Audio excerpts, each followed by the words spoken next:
புதிய கற்காலம், பழைய கற்காலம், இடைக்காலம். இந்த காலகட்டங்களில் மனிதன் தனது மனதின் எண்ண ஓட்டங்களை பாறைகளில் ஓவியங்களாக பதிவு செய்திருக்கிறான். அதற்கான சான்றுகள் தமிழகத்தின் பல்வேறு இடங்களில் தென்படுகிறது. இதற்கடுத்த பெருங்கற்காலத்தில் வாழ்ந்த மக்கள் வடிவமைத்த சுடுமண் சிற்பங்கள் அவர்களின் கலைத்திறனுக்கு சாட்சியாக விளங்குகிறது.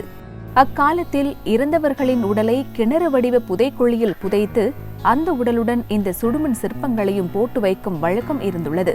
இதுபோன்ற கிணறு வடிவ புதைக்குழிகள் இப்போதும் நீலகிரி மாவட்டம் நீர்க்காட்சிமந்தில் உள்ளது.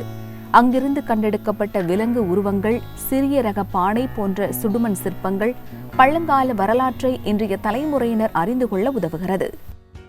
நம்ம கூடலூர் ரோட்டில் நீர்க்காட்சிமந்துன்னு ஒரு தோடார் குடியிருப்பு இருக்குது. அதுக்கு மேலே உள்ள பெரிய மலைப்பகுதியில் தான் அந்த புதைக்குழிகள் இருக்குது. அங்கே போய் பார்த்து அதிலிருந்து எடுத்த சேகரிக்கப்படல. இந்த டிராவல் கன்னு தமிழில் அதை சொல்லணும்னா கிணறு வடிவ கல்லறை.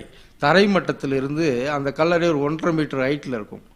அதுக்குள்ளே தான் இதெல்லாம் இருந்திருக்கு. அதெல்லாம் இப்போ சிதைவடைஞ்சு வெளியில் சிதறி கிடத்ததை நம்ம ஒரு நினைவு சின்னமாக, ஒரு யாபகார்த்தமாக, இது தொடர்பான தொல்லியல் முக்கியத்துவம் மாணவர்களுக்கு சொல்லலாம் அப்படிங்கிற ஒரு நோக்கத்தில் தான் இதை சேகரித்து வச்சிருக்கிறோம்.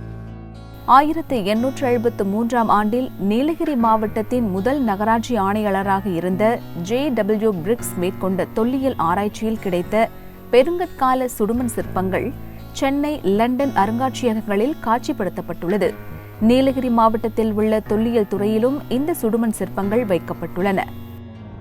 கலைக்கூடங்களில் பிரத்யேக பயிற்சி பெற்று சிற்பக்கலைகளை கற்றுக்கொள்வதுதான் நமக்கு தெரிந்தது.